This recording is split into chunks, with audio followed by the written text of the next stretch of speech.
nhảy lên, không đi thôi à.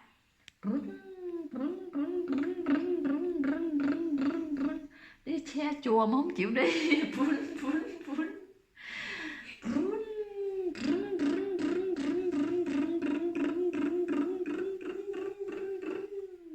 Ba con này phái chơi dữ một.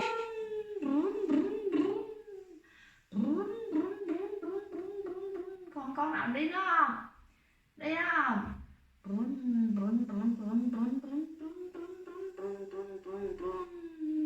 ơi, ba con này nó phái.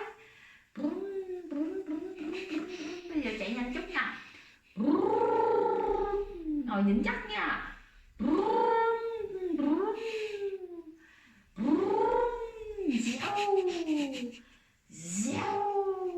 Xe tốc hành nha.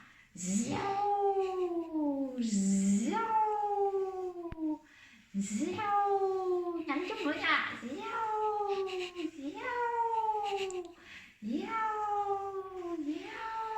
Đã không con? Tao mỏi quá mẹ.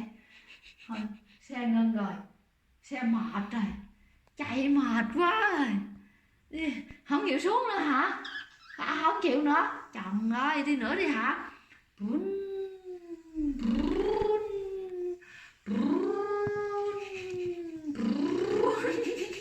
Tao mệt thế rồi bay rồi đó. Nó có trò chơi mới rồi đó.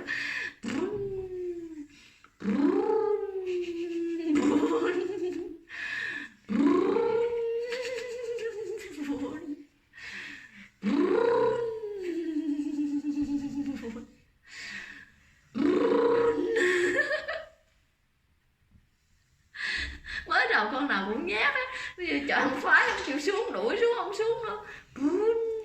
Mỏi quá rồi, đi xuống rồi.